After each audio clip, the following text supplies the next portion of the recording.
You're at work and you can tell your colleague doesn't trust your skill level. What do you do about it?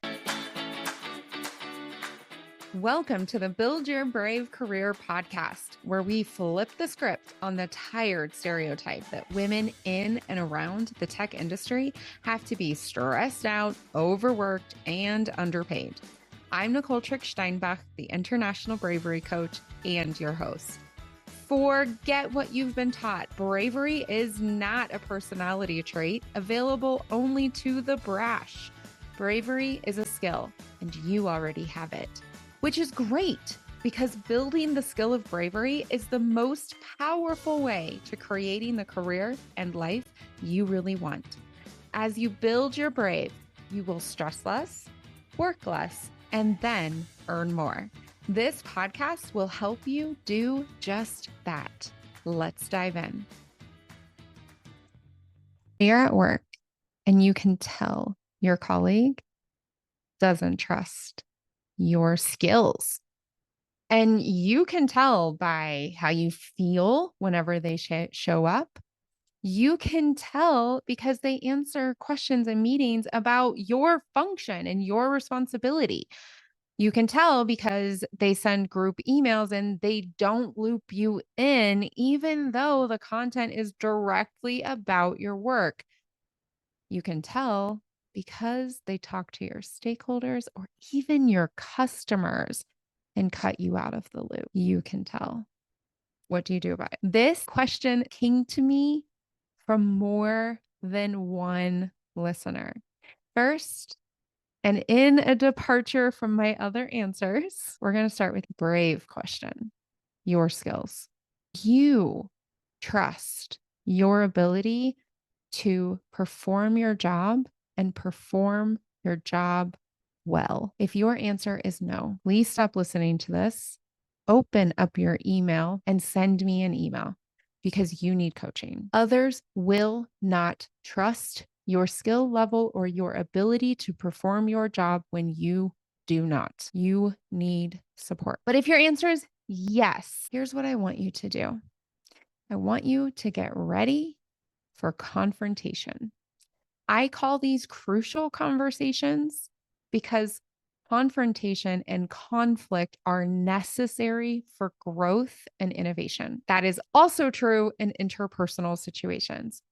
You want to get very concrete on the situations that are showing you your colleague doesn't trust you. Then track specific examples, situations, and even quote where it is obvious that your colleague is not trusting your skills or your abilities. Then you're going to evaluate that situation, their behavior, and your behavior.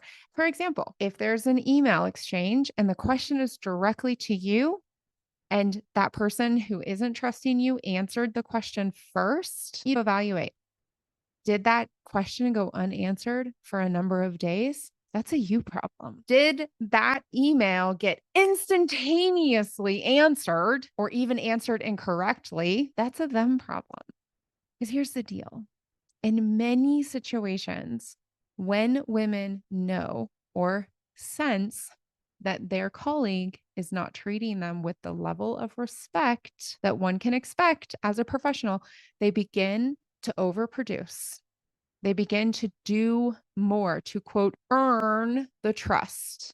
That is a form of people pleasing that always backfires. I'm going to link in the show notes the episode about how people pleasing messes up your career. If you are doing that, because remember, you answered the question, do you trust your skills? Do you trust your ability to do your job? You answered that with a yes. So if you trust yourself and you evaluate yourself and the other person's behavior and you realize you're overproducing, you're doing other people's jobs, you're working too much, you're stressing too much, you're allowing yourself to be kneecapped, you've got to stop people pleasing.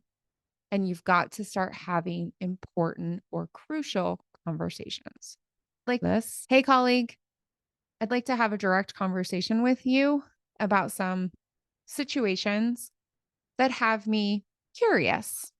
This might be a slightly uncomfortable conversation, but I want to make sure our working relationship and our working models benefit everyone and ensure we reach the results.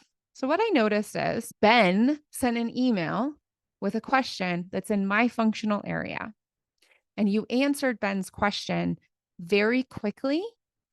My request is that you please leave me time and space to answer Ben's question.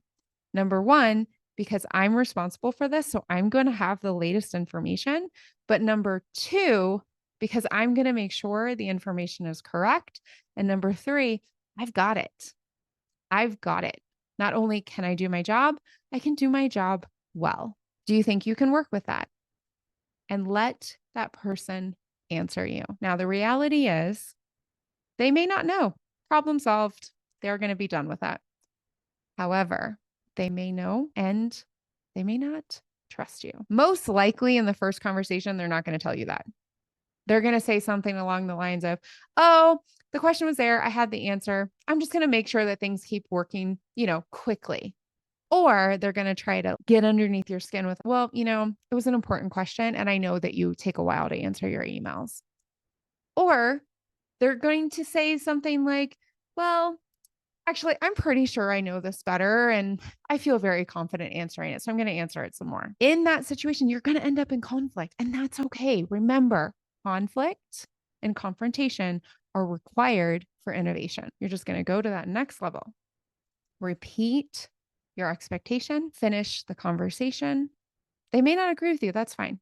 You're just going to repeat your expectation. You're going to finish the conversation, and then you're going to get onto the phone with your boss. Hey, I just want to let you know, I've been noticing the situation. I've been evaluating it. I've noticed this is my experience. So I picked up the phone and I called my colleague and I let him know this is my expectation. My colleague let me know that's not going to work for them. They're going to continue to answer questions for my functional area. I'm wondering, what do you, boss, think are the next steps? Because I know I can do my job. I know I'm good at my job. And then let your boss have a conversation with you. Holding on to, I know I'm good at my job. I can do my job. I have the ability to do my job. I have the capability of doing my job. Most of the time, you're going to need a lot of help and support with this step. And if this is something where just you hearing me say this, you're like, I want to turn off this podcast episode. Absolutely not. Please send me an email. You need to be able to deal with conflict and confrontation to grow your career with less stress. Remember, less stress then leads to less work, then leads to more income, more visibility, and doing work that you just like. I really hope that this has helped. And as I wrap up this episode, I just want to share I've been there. I have had so many of these conversations, particularly when I was an immigrant living in Germany for 13 years. There were frequent times people who just confused my awkward, sometimes incorrect German, my accent, my missing sophisticated vocabulary for my inability to do my job. They were wrong. Also, as I became more senior and had more power, but was quite a bit younger than almost all of my colleagues, people just leapt to their own conclusion. And I needed to have a lot of these clarifying conversations. At the beginning, they're awkward. You get better at it. And you do a much better job of parsing out, how can I do this better? And oh, they had that response. And that's their response. Nobody gets around these types of conversations and grows a career they enjoy. You can do this.